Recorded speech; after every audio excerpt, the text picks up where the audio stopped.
Ku Lwokubiri lwa wiiki eno, poliisi yawandiika ebbaluwa eyalaga nti yali eweerezebwa ssentebe wa FDC Wasswa Birigwa ku nteekateeka ze ez'okutegeka tabamiruka w'ekibiina nga 19 omwezi guno. Mu bbaluwa, poliisi yategeeza Biriggwa nti si yakusobola kubawa bukuumi olw'okubanga balina obutakkaanya bungi n'abamu ku bannakibiina banne ku nsonga eno. Kufuna ebbaluwa eno eyava ewa mu ofiisi ya National Chairman wa Forum for Democratic Change. Mu bwangu ddala twafuna ekiwandiiko ekirala ekyali kiva mu ofiisi ya Secretary General owa FDC era n'ayongera okulaga nti ne meeting eno eya Delegates Conference tebagimanye. N'ayongerako nti Delegates Conference eno okugenda mu maaso egenda kuleetawo obuvuyo obuwerako n'effujjo lingi nnyo wakati w'abawagizi baabwe aba FDC. Naye siraba mutawaana gonna kubanga tugenze najja nankumbi nti tugenze mu headquarter yaffe. Tuli miles ziwerako, kilomita ziwerako okuva najja nankumbi. Era oyo abazze wano nga tayitibwa yaliba aleeta emitawaana. Awo gwe mulimu teguba gwaffe bweru, guba gwa poliisi. Ne bayingira muno ne biba birala. Mu kawaayiro namba 23 akatundu ak'okutaano mu ssemateeka wa FDC kirambikibwa bulungi nti ssentebe w'ekibiina alina obuyinza obuyita tabamiruka wa mbagirawo oba Extraordinary Delegates Conference. Kyokka yo poliisi yabalagidde okusooka okutuula ng'abakulu n'abakulu bagonjoole ebiriwo. Bya poliisi n'ebyaffe byaffe naye kati bo bibawogedde birala.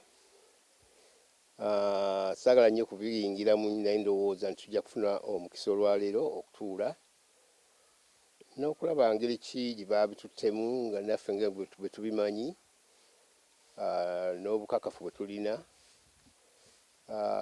Ndaba nti tujja kubanga tukwatagana, siraba ngeri ki naagaana. Waliwo akabinja mu FDC akakulemberwa Ssenkulu waayo Patrick Oboya Muriat ne Ssaabawandiisi Nandala Mafaabi akalumiriza Ssentebe Biriggwa okubanga buli kyakola kikongoola n'okuŋoola ssemateeka w'ekibiina. Bano era bagumusalira okwekobana n'eyaliko Ssenkulu w'ekibiina Dr. Kiza Besigye okubawalula nga babajja ku mulamwa gw'enkyukakyuka. I have been commanded by the working committee to reach out to the chairman and have a conversation with him. I hope that Ambassador Wasswa Birigwa and his colleagues will reciprocate our humility. I am the supreme on behalf of the Delegate Conference who decides. Okay? The other one, in the party, they're my juniors.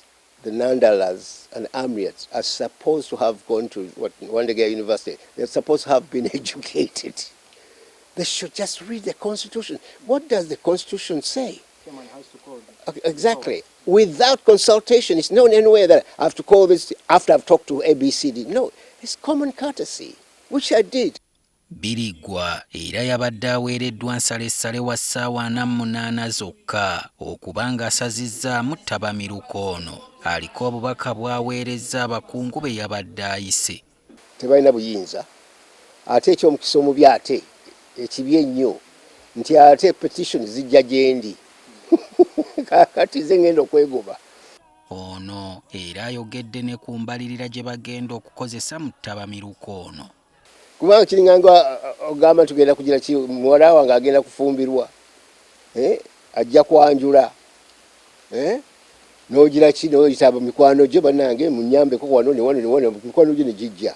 Tekitegeeza nti ogenda wa Museveni okufuna ssente naye kuba bamanyidde okuzifuna zifunangako kasooka ngambera ne bwe nabeeranga ambassador wa Uganda bifo ebisinga byonna zinasasulanga kumpi namala emyezi 3 nga sifuna ssente kuva mu gavumenti. Ekiwayi kya Nandala ne ya Muriat nakyo kirina tabamiruka gwe kiteekateeka nga 6 Oktoba eyayitibwa Ssaabalondesa w'ekibiina Toterebuka Bamwenda mwe bagenda okulondera olukiiko olufuzi olw'oku ntikko olujja.